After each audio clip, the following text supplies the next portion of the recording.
What's going on, y'all? Thanks for checking in with Callie. Please like, subscribe if you haven't already. So the Clippers, I feel like, got the biggest and the best win last night versus the Lakers. And I say that because it's always good to get a win against the rival team, to show who's really actually better in LA, even though a lot of people would say the Lakers are better, but just because they got LeBron James, but we all know that's not true. When Kawhi Leonard's right, I think he's actually a better player than LeBron James. I personally think so. LeBron is good, but he's stat padding at this point in his career. It's not like they're really accumulating much or getting to where they want to go because they're still falling short of the glory, and as that's not something they want to do, but that's just where they are at this point. I mean, to me, it's the best rivalry in basketball right now, of course. Now, some people old school would say Lakers, Celtics, or something like that is probably the best rivalry of all time or something like that, but I'm not even really going there. The best rivalry to me in sports, in the NBA right now, of course, is every time the Lakers play the Clippers, because I just think the Clippers always play with a chip on their shoulder. The Lakers do as well. The Lakers just have not been a better team over the last several years. I mean, I've been saying if they played in a 7-game series, I don't think the Lakers really would have a chance against the Clippers. Of course, they will be competitive because just the rivalry in its own, being in the same city. They were in the same building for a while.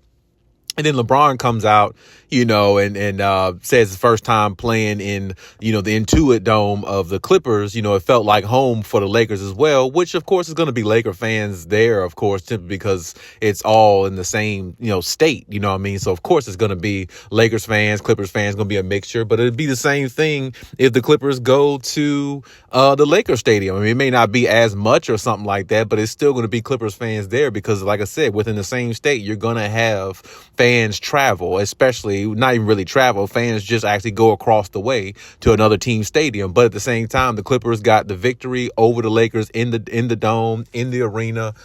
First time they played, and I believe it's going to be that way. It's not going to be much different going forward. So, I mean, if I look at the situation in totality the way it is now, I can't say that the Lakers are a better team than the Clippers. Right now, the Clippers are the 5th seed. That game had a lot of meaning last night, too, because them as the 5th seed, the Lakers are the 6th seed. Now, of course, both teams are currently in the playoffs, which is, good for the Clippers to be ahead of the seed because I think the Clippers, honestly, with Kawhi Leonard there, shout out to him. He played 24 minutes last night. Looks like Kawhi is actually getting ramped up, kind of sort of back to how he was, looking more in form.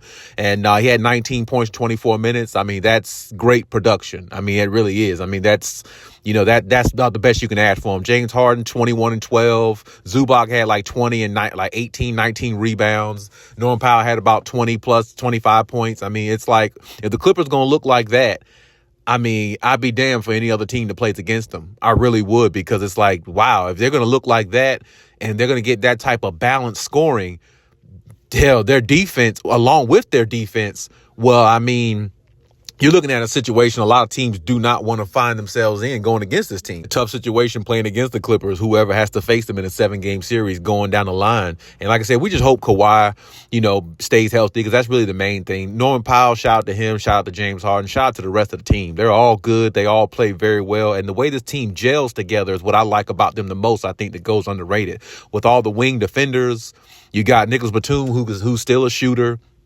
You got, of course, Kawhi, James Harden can still shoot. Norman Powell can go out there and score. They got guys who can score, even guys on the bench like Bones Highland, all the way down to him. He can score. You still got Terrence Mann. I mean, they got guys who can score, guys who can really put the ball in the basket, but their chemistry, the way they play, with not having that long of, gameplay together where even Kawhi's been integrated. The other guys have played together, but without Kawhi, it looks like Kawhi is just like walking right into the situation and with no problem. Now, of course, we know superstars can do things like that, but at the same time, it just looked like they all fit anyway. This team looked like more of a fit than what it was when they had Paul George and Russell Westbrook. It really did. It really does, because it looks like everybody is playing selfless, and it looks like there's not one player on the team that really wants to just go out there and drop 40, 50 points every night, and that's his MO. That's his mentality. I felt that way when they had, Paul George and, Russell Westbrook and, Kawhi, and then James Harden. I felt like it wasn't. I felt like it was a little bit of an ego thing because like you had too many fans out there going back and forth between who's the better player between Kawhi and Paul George, and anybody know basketball. It's not even really a debate. It really isn't, because I mean, when you look at the 76ers right now and you look at the Clippers right now, well, Paul George has played more this season. His team is looking a lot worse.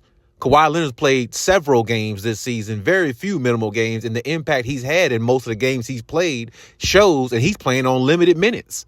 So, I mean, it's not even really close who's better. And then you look at their careers, it's definitely not even close. One's a top 75 player, the other one isn't. So, I mean, really, that just period right there, that ends the whole conversation there. But my point is, this team gels a lot more, and getting a victory against the Lakers is always a good thing and boosts their confidence more, because the hometown rival is always a rival for a reason. And I feel like the Clippers have just been the better team, will be the better team going forward, especially as long as they have Kawhi Leonard, and as long as they have the team and the chemistry they have right now amongst everybody on the floor. And as long as they got Ty Lue. Ty Lue is a pretty decent coach. I give him a little bit of hell sometime because I do question some things that he does over the years, but there are times where he makes a lot of good decisions, he makes good decisions, and he has the guys ready every time they're out there to play. And whether it's Kawhi out there, whether it's James Harden, whether they're missing a piece or two, they're out there ready to compete. And I love that about his coaching, and I hope he keeps that, mentality within his coaching, and I think he will. But shout out to the Clippers, big victory, got a lot of contributions from everybody, balanced scoring. Zubac played very well again. I hope he continues that throughout the season. They're going to need that. And I still hope they actually made a trade for somebody like a Vucevic. He's the guy I really actually want on the Clippers the most from the Bulls. Hopefully they wouldn't have to give up a lot to get him. But, I mean, right now the Clippers are looking very well, very good, very in tune. Some games you can see it. Now, Kawhi is not doing no back-to-backs right now, but it's okay. And, in the future, I think he will start playing more back-to-backs. I think he's going to miss Monday or today's game or tomorrow's game. But at the same time, like I said, we're getting him right where he needs to be, and hopefully the Clippers can build on that and keep building the way they are, because right now the 5th seed is a dream spot for them, not having Kawhi most of the season. So I can't wait to see where they'll be once Kawhi get right and, that gets towards the latter part of the season where it gets real.